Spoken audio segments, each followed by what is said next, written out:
Welcome to our channel Storm Rider. If you ever needed a reason to believe in the phrase, "If it ain't broke, don't fix it," the Lada Niva is probably your best case study. For over 4 decades, this Russian off-road warrior has trudged through snow, sand, swamps, and Siberian wilderness with minimal changes. And now, in 2025, Lada has finally brought the Niva into the modern era, sort of. This is the 2025 Lada Niva 4x4. Not just a nostalgic throwback, not just a rugged relic, but a true evolution of a cult classic. In today's deep dive, we're peeling back every layer of this enduring icon, from its design to its engine, from its mud-plugging DNA to its new age ambitions. Let's start by acknowledging one thing: the Niva has always been a bit of a contradiction. It was never luxurious, never quick, and certainly never what you'd call refined. But it was always reliable in the roughest conditions, surprisingly capable off-road, and, frankly, built like a tank. It wasn't about looking good in a mall parking lot. It was about getting through terrain that would make a Land Cruiser think twice. The 2025 Niva keeps that essence intact but finally accepts that maybe, just maybe, a few creature comforts wouldn't hurt. Design-wise, the 2025 Niva treads carefully. It's immediately recognizable as a Niva, but not because it's retro. Instead, it retains that iconic boxy silhouette, something that looks like it was designed with a ruler and determination.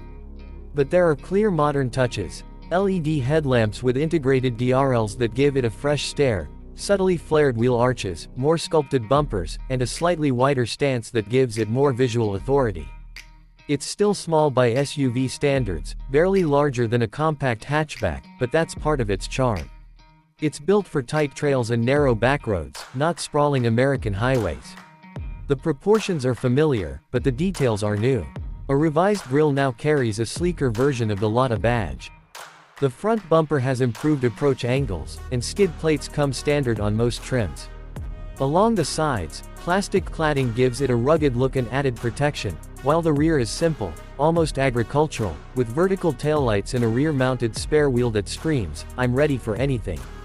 There's even a tow hook integrated neatly into the bumper. Practicality is the name of the game here. Step inside, and here's where you notice the biggest leap forward. The old Niva cabins were, let's be honest, basic.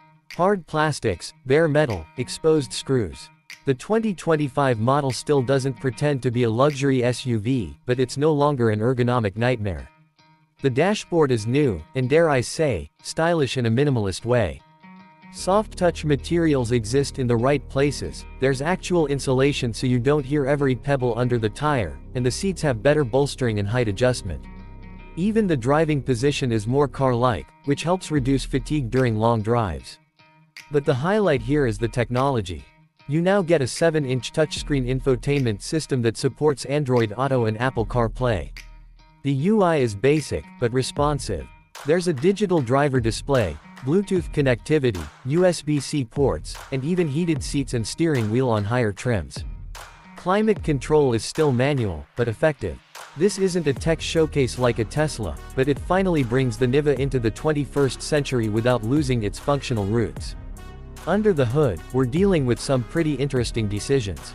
The engine is a naturally aspirated 1.6-liter 4-cylinder unit developed in conjunction with Renault. It puts out around 106 horsepower and 148 Nm of torque. Not eye-watering numbers by any means, but remember, this is a small, lightweight off-roader. It doesn't need to be fast, it needs to be dependable. It's mated to a 5-speed manual gearbox, and yes, there's a proper low-range transfer case and locking center differential. All-wheel drive is full-time, and the gearing is short, so even with modest power, it can crawl up steep hills and through mud with surprising finesse.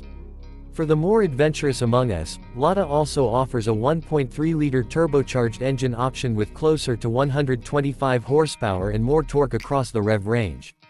This variant is only available in specific export markets for now, due to emissions regulations and component availability. There's also talk of a diesel version being reintroduced, but that's still under wraps. Performance, then, is more about capability than outright speed.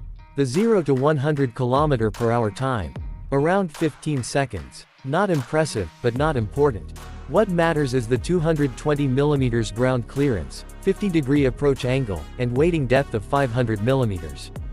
This thing is made to go where other compact SUVs won't even dare to dream. On trails, the Niva shines with its solid front and rear axles, robust suspension, and mechanical simplicity. It doesn't rely on complicated electronic terrain modes or air suspension. It's mechanical, analog, and all the better for it in harsh conditions. On the road, it's acceptable. Highway manners have improved thanks to better sound deadening and revised suspension geometry, but the ride is still firm and a bit jittery over poor surfaces. Steering is hydraulic and heavy at low speeds, but predictably stable when cruising. It's not fun to throw around corners, but that was never the brief. Brakes are disc in front and drum in rear, old school but reliable. It won't win any drag races, but it'll outlast competitors when the going gets tough. Fuel economy is rated at around 7.5 to 8.0 liters per 100 kilometers in mixed driving conditions. The small tank capacity of 42 liters might seem limited, but given the Niva's efficiency and its ability to carry jerry cans externally, it's rarely a limitation. For longer expeditions, Lada offers optional roof racks, side ladders, and even a factory-installed snorkel kit. The Niva's trump card is its simplicity. In a world full of electronically managed, sensor-laden SUVs, the Niva keeps things honest. That means fewer things to break, easier repairs, and parts that are often interchangeable with older models. For many buyers in developing regions or rural areas, this is a huge plus. There's an entire subculture built around modding the Niva, everything from lift kits to winches to overland conversions. The aftermarket support is immense, not just in Russia, but in places like South America, the Middle East, and Eastern Europe. Safety has also seen a modest improvement. You now get ABS, traction control, hill descent assist, and dual front airbags as standard. There's also a reinforced chassis and crumple zones, something the old models sorely lacked. Still, don't expect top-tier crash ratings, it's not competing with Volvos or Subarus here. But for its use case, it's well prepared. Let's talk pricing. The 2025 Lada Niva is refreshingly affordable.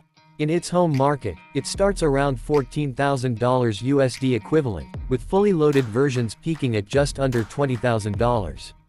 Export pricing varies, but even in European markets where regulations drive costs up, it remains one of the cheapest 4x4s you can buy. And unlike many budget crossovers, it's the real deal off-road. That's a value proposition that's hard to ignore. So, who is the 2025 Niva 4? It's for adventurers on a budget.